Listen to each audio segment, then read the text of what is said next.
butas, meron tayong madadali. Ayan, meron tayong mahuhuling malaking isda, meron rin tayong mahuhuling maliit na isda. Sabihin, hindi tayo mapapatlangan dahil sa bunga po nito continuous din. Ayan, may mga katribya, ang pamamaraan po na ating pong ginagawa para po ang kalamansi po ay maging continuous ang pamumunga, na dapat continuous din ang ating pong pag-aalaga. Kaya kailang buhay niyan ay nandyan niya sa patubig, spray, herbicide, abono. Yan, mga importante yan para noon magtuloy-tuloy po ang ating income. Siyempre, ang lalong mas mahalaga dyan, yung pong kaalaman, yung meron kang idea, experience sa ganitong pag-aalaga ng kalamansi. Good morning po sa inyo mga katribi, at welcome po kayo sa aking YouTube channel. Eto, medyo madilim-dilim pa po tayo, mag-i-stila po ng ating makina para sa ating pagpapatubig. At kailangan na po nating magpatubig para sa ikagaganda po ng ating kalamansi. At siyempre kailangan po natin ng medyo maganda po yung ating instila. Ating kapitbahay ngayon pa lang siya nakapag pabulaklak ng kanyang kalamansi.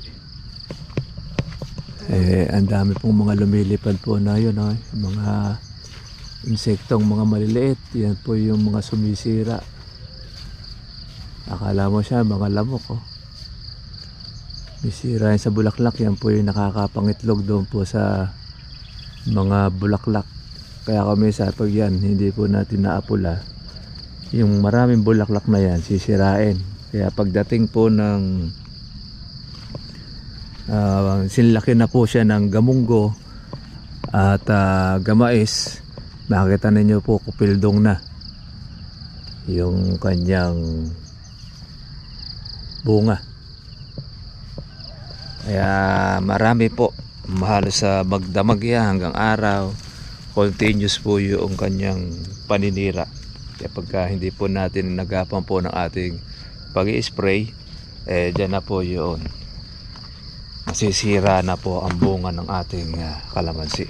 Sa atin naman na namuti po sa bulaklak, ngayon ay mga buko na siya.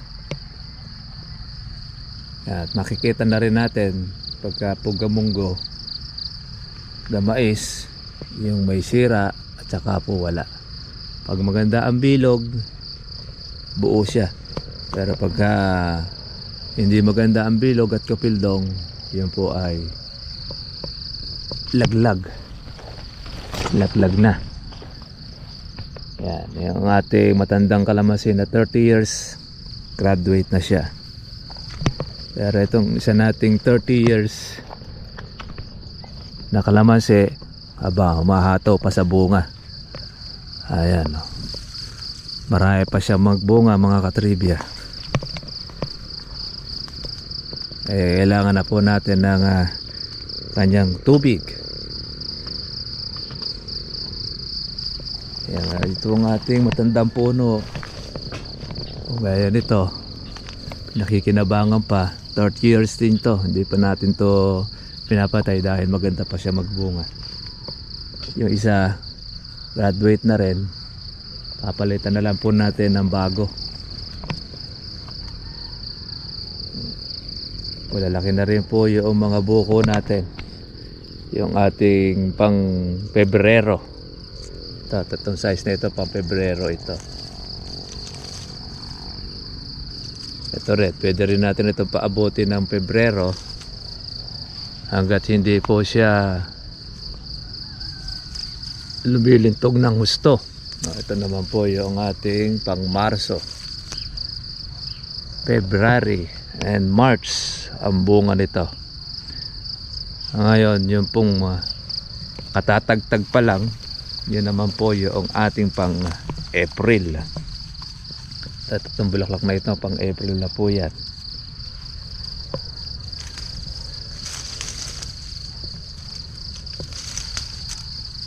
Ito yon yung reject. Yung mga buko natin, no? Magaganda po ang mga bilog. Marami naman ito mga katribya pagka lumaki. Yan, no?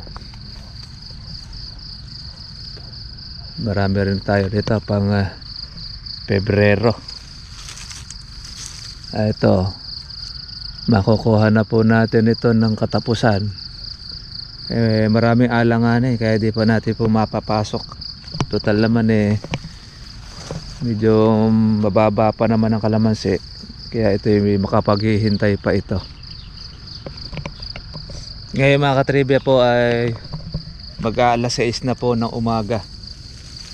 Kaya po pwede na po natin itong mapahalawan. Kaya lang po doon sa ating pong mga mamimitas, talaga pag sinabi mo pong malalaki lang kukunin, pati maliliit kinukuha. Ito tayo na, madami po tayo pang Pebrero tsaka pang first week ng March. Yan, naagapan lang natin ito mga katribya po ng ating pag-i-spray, dahil kung hindi tayo nag-spray, wala yung bunga na ito, mga siraya, kagaya po nung iba na nag-spray na pero nasisiraan pa ng bunga.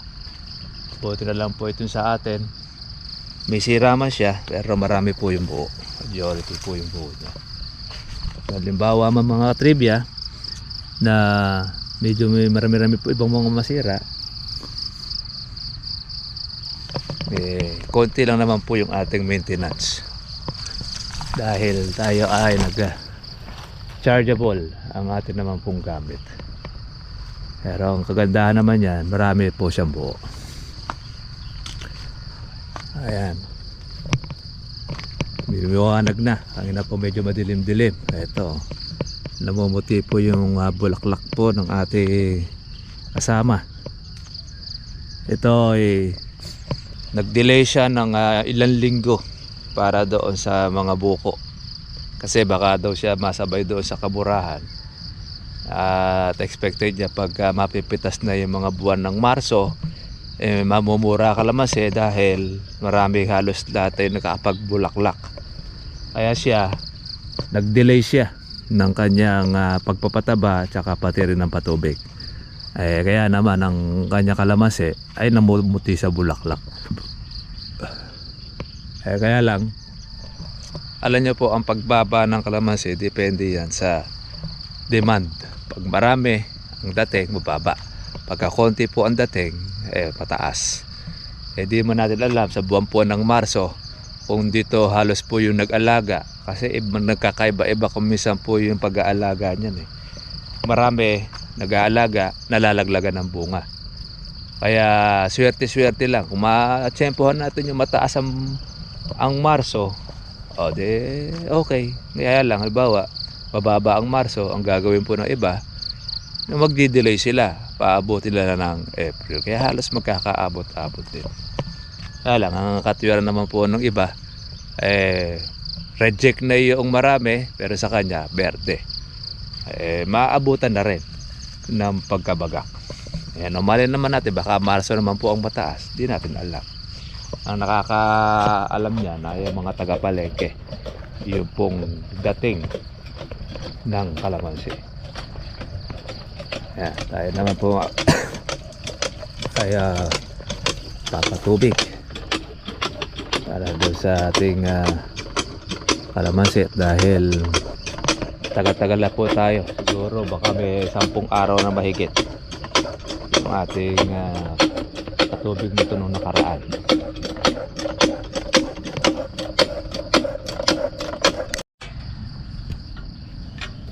Ayan, po sa mga bago pa lang po magpa-farming, yung kalamansi, yan ang importante, ang ating pong deep well. Kung wala kayo doon sa irrigation, pwede po magpabaon po ng tubo. At kailangan meron rin tayo makina, yung 7 horsepower.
pong PVC na ginagamit at pagpapatubig.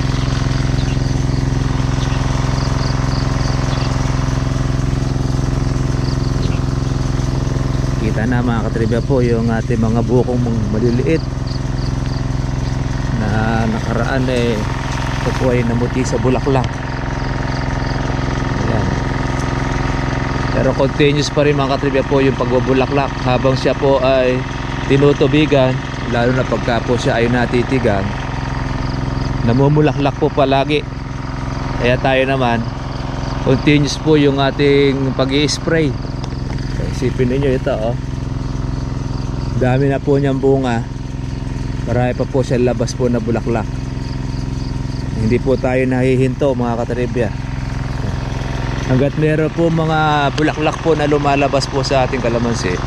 Continuous po yung ating pag-i-spray. Ganyan po ginagawa natin, kaya po siya nagkakasunod-sunod ang bunga ng ating kalamansi dahil continuous tayong nag-aalaga. Kaya nga ito, mababa man, tumaas man ang kalamansi, meron tayong nakaumang, meron tayong mga panghuli. Kumbaga sa isang lambat hanggang maliit, kalit-liitang butas, meron tayong madadali. Ayan, meron tayong mahuhuling malaking isda, meron rin tayong mahuhuling maliit na isda. Sabihin, hindi tayo mapapatlangan dahil sa bunga po nito continuous din. Ayan. May mga katribya, ang pamamaraan po na ating pong ginagawa para po ang kalamansi po ay maging continuous ang pamumunga, na dapat continuous din ang ating pong pag-aalaga. Kaya kailang buhay niyan ay nandyan niya sa patubig, spray, herbicide, abono. Yan, mga importante yan para noon magtuloy-tuloy po ang ating income.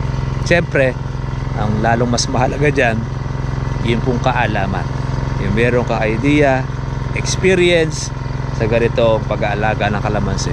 Kahit anong kalamansi ang hawakan mo, basta't kompleto ka na ganyan, patubig, meron kang abono, meron kang pang insecticide, herbicide, kahit ano pang kalamansi yan, mapagbubunga po natin. Hindi naman po pinag-uusapan mga katribya kung ano ang klase po ng lupa ninyo. Ang importante, hindi po nag-i-stay ang tubig sa lupa, o tinatawag natin na stagnant water. Ayan, 7 years na itong kalamansi natin ito pero ang ganda po ng pagkalabong niya. Kaya yan kung gamitan na po natin ito ng hagdan susunod pagka pinitas. Kaya lang may sa ibang mga mamimitas tinatamad maghagdan, kaya pinipilit, kaya nababali. Ayan mga katribya, dami na po ng bunga nito. Ito po yun naman yung ating kulang 3 years na kalamansi. Tanggal tayo ng ating sangang tuyo. Mamaya naman mag-i-spray naman tayo doon sa kabila. Doon sa kabila naman natin na marami naman po siyang bunga. Susunod pang-araw naman po tayo mag-i-spray rito. Ayan, marami tayo mga alanganin dito mga katribya.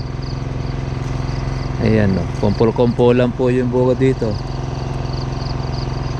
Kaya pang Pebrero ito makukuha na. Kahit sa katapusan makukuha na ito. Hindi naman po tayo maselan sa presyo. Kaya lang, hintayin na rin po natin. Tayo hindi naman nagmamadali ang ating kalamansi.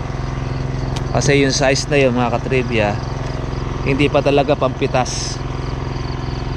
Dahil maliliit pa. Dumalaga tawag po doon. Ayan, natanggal natin itong mga baging. Spray na kasi tayo rito ng ating herbicide, kaya patay na po yung damo. Yung mga hindi po tinamaan ng gamot, yan po ang ating tinatanggal. Ayan, dami. Pero makakahalaw na tayo rito ng ating pitasin. Ayan, gaya nun, mahahalawan na po yan, yung mga malalaki na ito, mahahalaw na yan. Kaya lang po sa ating mamimitas, pati maliliit nakukuha, lalo na kung halimaw, pubitas. Kaya yung pong lahat ng lugar nating kalamansi puno ng bunga. Ay, tingnan nyo ito mga katrabi, puno na rin ng bunga ito, pati rin po bulaklak. Meron na maulit tayo panibagong bulaklak. Pang April naman natin to mga katribya po yung bulaklak na yan. Paano ka mga katribya pong mahihinto sa pag i-spray kung nakikita natin po yung ganitong bunga susun-susun. Ayan, pati po bulaklak. Ito, pag pinitas natin ito mga katribya po, lahat ito kuha na yan. Matitira lang dyan mga katribya po ay gahole. Kaya pinatubigan na po natin para lalo po siyang lumaki ang bunga.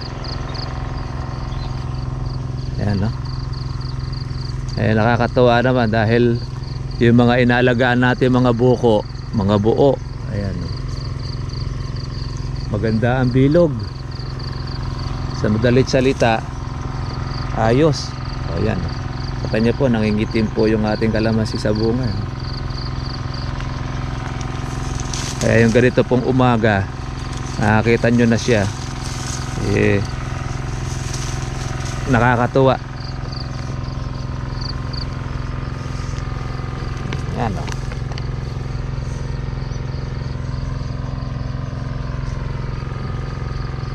Hanggang leeg ko lang ito mga katribya, yung ating kulang 3 taon sa March dito po ay 3 taon na ito, pero mababa siya pero malabong. Ayan, mababa, tapos nakayok-ayok po yung kanyang mga bunga, tapos meron pa tayong mga bulaklak. Yung bulaklak na ito mga katribya, ito po yung bunga po ng patubig. Ngayon ay pangatlo pa lang itong tubig, simula nang tayo ay magpabunga ng kalamansi. Ganyan. Kaya hindi po tayo weekly kung magpapatubig. Kadalasan ay 10 araw, minsan 12 araw, ganon. Halos 2 linggo kadalasan yung ating pagpapatubig. Ayan, si Bernabe, ito yung isa nating kasama rito na nagtutubig sa ating kalamansi. Pagka tayo ay nasa tutorial, nasa malayo, sa kanya po natin siya pinagbibili. Pero pagka sa spray naman, tayo naman po yung nag-i-spray niya.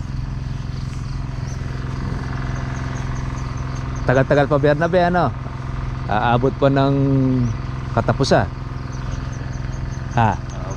Aabot pa kasi baka bata pa eh. Pero makakahalaw na, kaya lang pag pinitas mo yan, kuha na pati mga alanganin dyan. Ayan, tinan nyo, dahil yung mga buko. Maganda pagka-spray ko rito, hindi tayo masyado napatlangan eh. Kasa't marami pong buo, maganda po yung bunga, bilog. Marami tayong inaasahan. Ayan nga, mga dumalaga pa ang size eh. Kaya maliliit pa eh. Kaya naman niya maiiwas doon sa talagang mura. Dahil pang bulaklak mga katribya. Ito po yung sinasabi namin noong nakaraan, dilaw po ito, pero nung ginamitan natin ng organic fertilizer, ito na po siya, naglabas ng maraming bunga. Ayan, oh. Tapos pati ng bulaklak. Ayan, ngayon yung mga buko na siya, tsaka nagberde, hindi siya madilaw. Tatanggalan din natin ng tuyo, sangang tuyo. Pero nung una akala mamatay na po yan eh.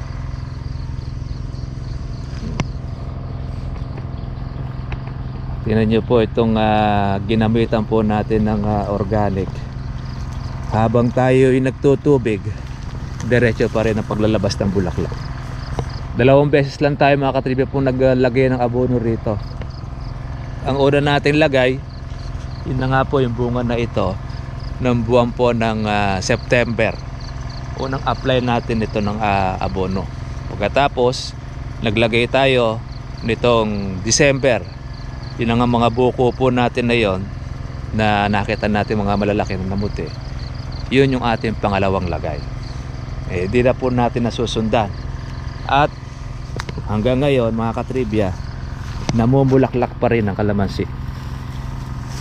Kahit di na po natin siya sinabugan ng abono, continuous. Yan, napakainam. Kaya naman po yung ating damo nakakabahagi rin ng pataba. Patay naman po siya sa ating herbicide. Yung herbicide naman, basta tinamaan siya ng ating herbicide, yari siya. Lang ano nyo mga katribya, oh.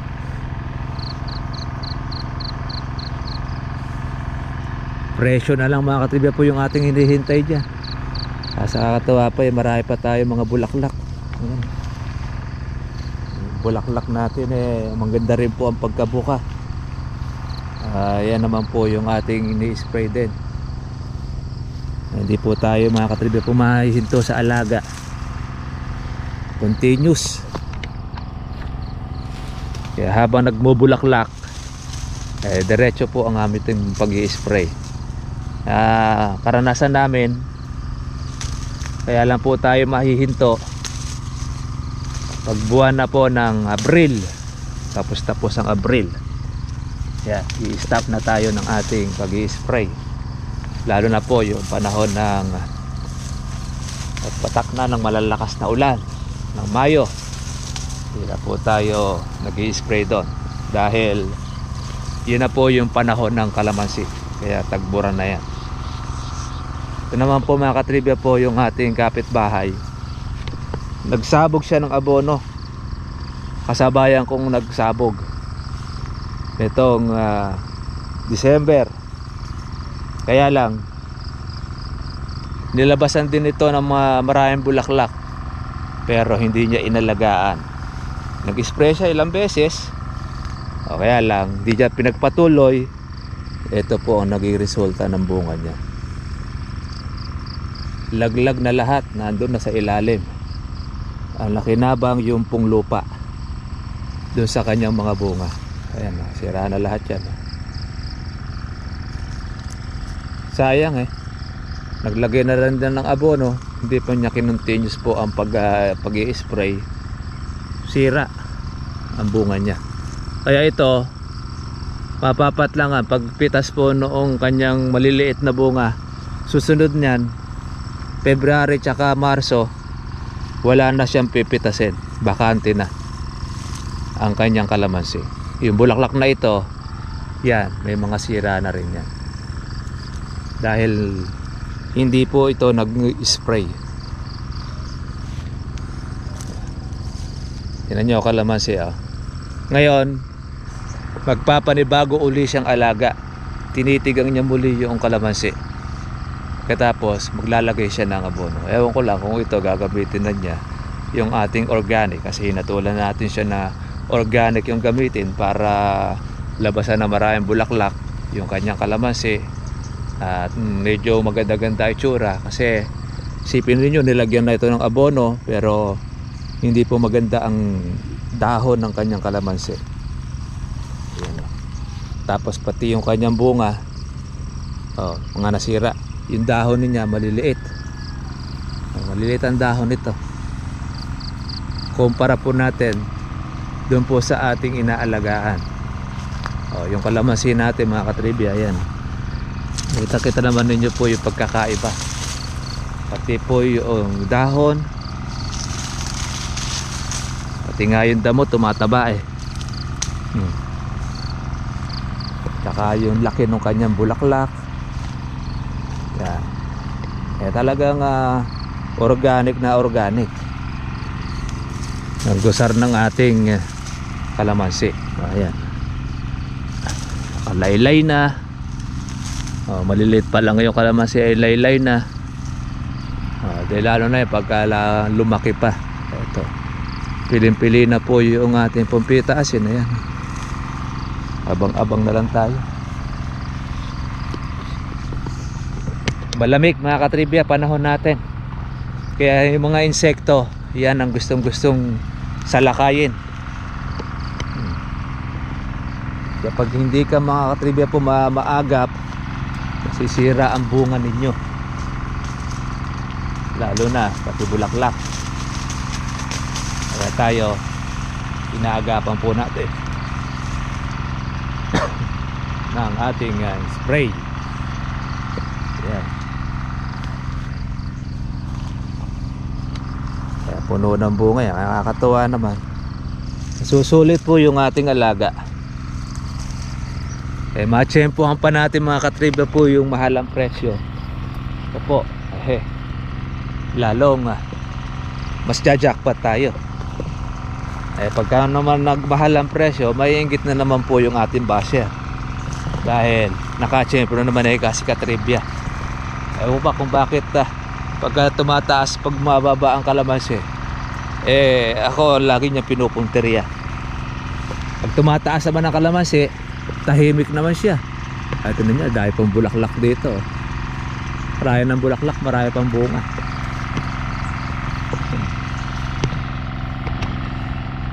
Kaya tayo mga katribya, meron tayong mga ebidensya na pinakikita sa inyo. Di tayo kwento ng kwento. Iba kwento ng kwento, wala namang kwenta. Yung alaga natin, pinakikita namin kung ano yung resulta. Ito yung resulta po mga katribya po ng alaga natin. May dahil para po siya pinower spray mga katribya. Pero lahat yan sa balikat ng galing. Lahat yan puro size spray natin na chargeable. Bakit po chargeable gamit natin? Ginahawa siya, menos pa. Tapos yun na nga, hindi ka naliligo ng gamot. Pag ganito po kababa at kuwan pa siya, naaabot pa ng ating chargeable, pwede. Pero pagka yung medyo matataas at matatanda na kalamansi, power spray na kailangan to. Ito naaabot pa natin. At maganda naman po ang resulta. Kaya continuous lang. Tsaga-tsaga lang mga katribya. Kagaya nito katsa-tsaga natin. Nagbunga po yung ating pagtsatsaga na magandang bunga. Siyempre, una po dyan, nandun sa taas. Dahil kung hindi sa taas, hindi ka bibigyan po ng buhay, bibigyan ng lakas, hindi tayo makakapag-alaga. Yan ang pangunahin. Yan ang ating sikreto. Maganda man nga yung kalamansi natin mga katribya. Okay, maraming bunga. Kung tsugi ka naman, wala rin. Diba? Kaya lagi ang pasalamat natin nasa taas. Yan. Ito yung mga mahihigpit po na baging na talagang pag hindi mo tinanggal, grabe, kapit. Kaya babagingin nyo ang ating kalamansi. Kaya kinukuha natin doon sa ilalim.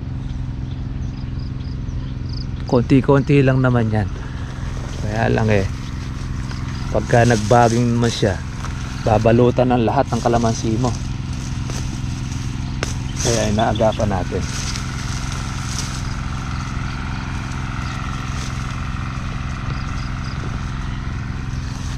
Ito, yan. Sakit din sa kamay. Pwedeng panali ito ng sakate, yung mga nagkakalabaw. Kaya naman sa atin pati ilalim may bunga.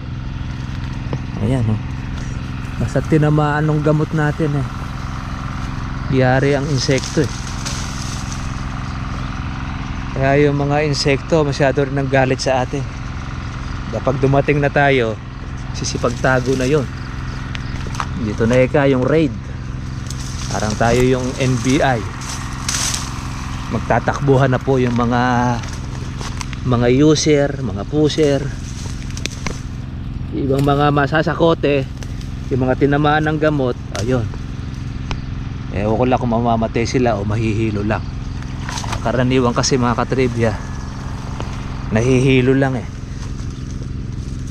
Kumbaga sa kawan, pinalalayas lang natin sila. Ayan o.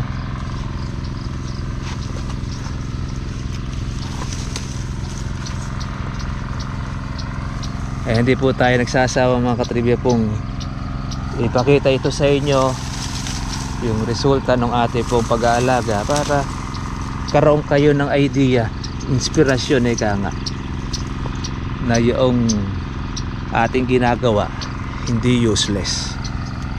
Gumagawa tayo, may kabuluhan.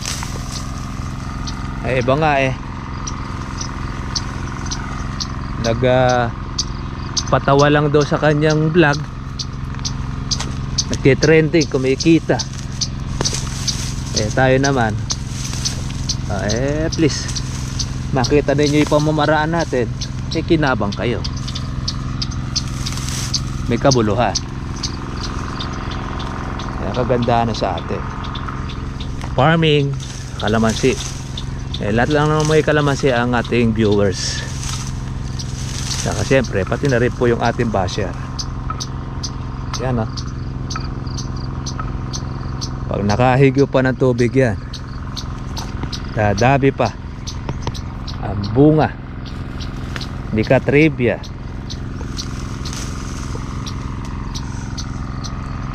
Yung pong ating basher, habang binabas naman tayo, lalo dumadami bunga ng ating kalamansi. Kaya bas lang po kayo ng bas, okay lang po yan, magsasawa rin yan. At kahit di man kayo magsawa, okay pa rin, dahil continuous ang ating buhay, continuous ang ating alaga. Sabi nga nila, pagka mabunga ang isang mangga, marami bumabato. Pero pagka walang bunga ang mangga, walang bumabato. Bakit? Wala man silang mababato eh. Mabunga yung kalamansi natin, ay marami bumabato.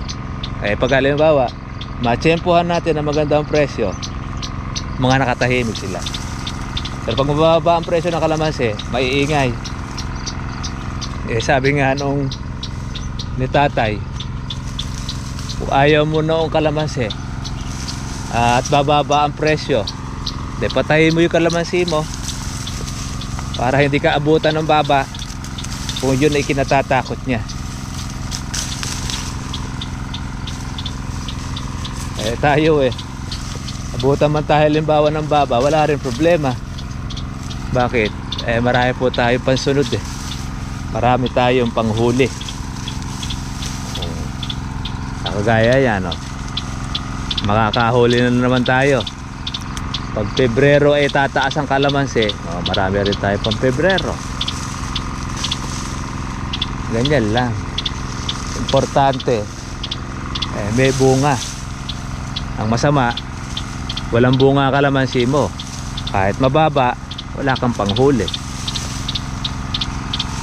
Kaya yan ang ating pong nire-reiterate po sa ating mga katribya, na ang pag-aalaga ng kalamansi hindi lang isang bungahan lang, dapat maging continuous. Abutan halimbawa ng mababa sa umpisa, pero dahil doon sa susunod meron kang bunga, meron kang panghuli, pero ka tinatawag na pambawi. Kaya ganyan ang kalamansi.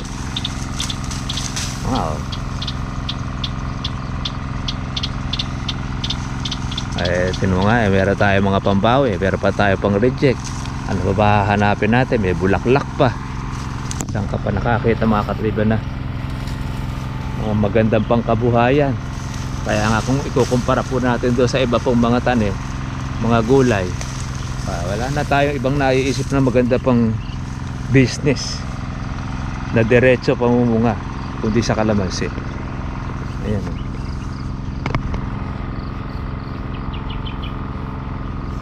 Bakit dito sa amin isang baryo, tapos kumabila pa ng ilog, kalamansi din, walang reklamo, mga tahimik.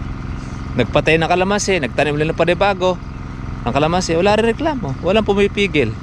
Bakit? Gusto rin nila kumita, gusto nilang magnegosyo sa kalamansi. Ganoon lang sana. Pero yung mga nauna, mga katribya, na kung saan ay unang nagkalamansi, yun yung mga naghahatol sa amin ng mga mali. Si tatay nga, nabiktima nga siya, no? Kaya gumawa siya ng kanyang sariling diskarte. Nagpabunga siya ng mas maaga, hindi 3 taon ang kanyang hinintay. Kaya ito naman ang naging resulta. Ayaw naman namin mabiktima ang marami na pamumungay ng kalamansi ng 3 taon, kawawang may-ari. Kaya tinuro namin, ibinlag po natin. Marami naman po nakinabang po ngayon sa ating pagbablog. Kaya nga ang ate pong sabi sa nagbabas, pagturo ka rin bukod sa kalamansi kung ano yung gusto mo pangkabuhayan ng tao, lalo na sa pagpaparming. Turo mo kung ano yung mas the best. Doon tayo. Kung saan makikinabang, kung saan kikikita ng maganda, doon tayo. Na hindi illegal, na legal. Dahil kung marami yung gusto natin yung pagkakakita, marami po pwede magkakitaan eh. Kaya baka mamaya illegal, ikaw na lang, mahirap po doon. Ito, kita na naman ninyo mga katribya po yung bunga, yung ating ebidensya. Masaya na tayo dyan. Ayan, ang daming buko, dami natin pampalit. Kaya pag napitas mga katribya po yung bunga natin ito, parang hindi po napitasan, dahil lalakin naman po yung mga pansunod natin. Sila naman po ang magiging kapalit. Kaya sa tag-araw, continuous po pamumunga. Sa tagulan kasi, bagamat wala po tayo masyado pong gastos, kaya lang siyempre hindi naman natin aasahan na mataas ang presyo. Kaya kadalasan mababa presyo kasi lahat po ng kalamansi may bunga. Yan. Kaya nasi-share lang po natin sa inyo yung ating pong pag-aalaga. Yan. Pati na rin po yung paano yung ating ginagawa sa pagpapatubig. Ayan. Para at least meron kayong idea doon po sa magpa-farm ng kalamansi. Hindi sa lahat ng panahon dyan talo ka. Meron ka dyan panalo. At ang kalamansi, malaki rin po ang jackpot dyan. Pag na-jackpot mo, magandang presyo, marami po pitasin, swerte mo mga katribya. At kailangan lang dyan, tiyaga lang. Tiyaga, hintay, huwag kang maiinip. Dahil yung iba naiinip kasi sabi mababa ka ang presyo, siguro yung kalamansi niya pagka mababa nagmamadali siyang magpapitas. Palagay nyo mga katribya, ito pong size ng kalamansi na ito, pipitasin ba natin? Ba't mo pipitasin sa mababa? At hintayin mo tuminag, tumaas. Baka siguro si katribya pagka mababa na sumasabay siya sa marami, hindi matataas ang kalamansi mo. Kailangan kung ikaw ay farmers, pagkakalamansi, alam mong kontrolin din ang bunga ng kalamansi mo. Alam mong papitas kung yan ba magiging dihado ka o hindi. Kami po, alam na po natin yan. Kaya iba nga kahit nga marami po yung maging reject niya pag tumaas kasi ang kalamansi, pati reject, mataas din. Kaya lang, tayo, hindi naman natin ganun pinahihinugan lahat ng kalamansi. Dahil ang magsasuffer kasi niyan, ang kalamansi mo rin.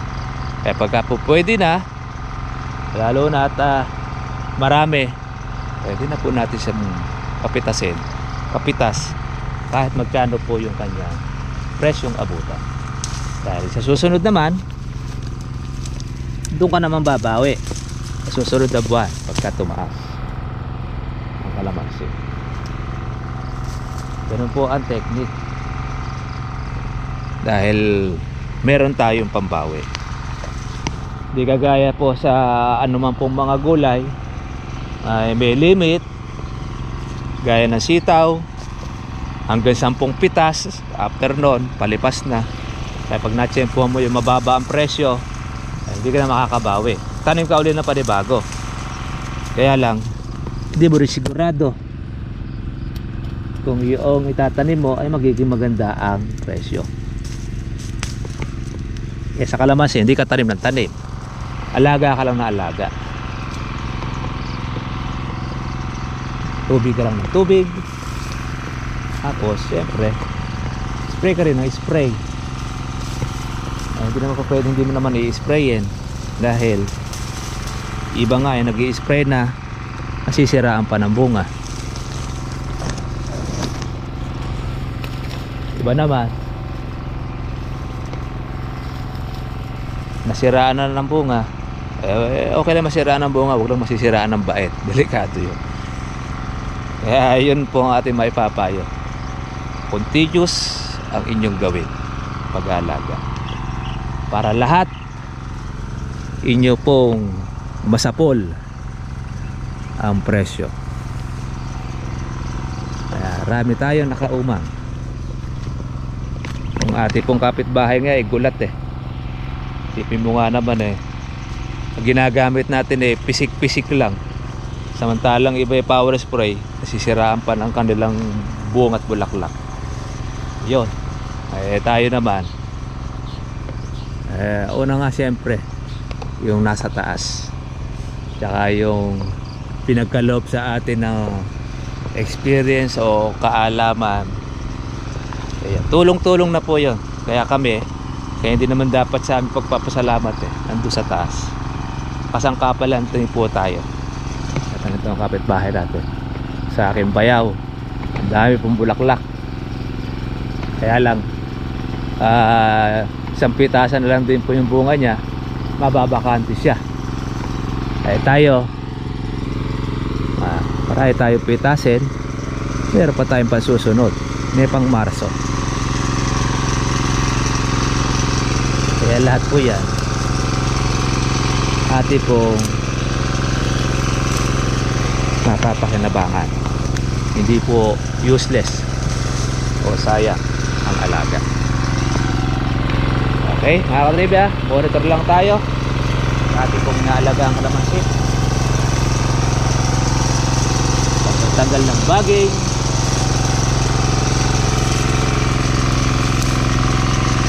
Ayun naman po mga katribya ang kainaman. Pagkatapos natin mag-alaga, naghihintay ng presyo, sway na lang tayo, abang-abang na lang. Pag maganda presyo, hudyat o pitas, nakaroon tayo na po. Matanda natin. Paano mga katribya, God bless po sa inyo lahat. Kita po tayo po bukas. Bye bye.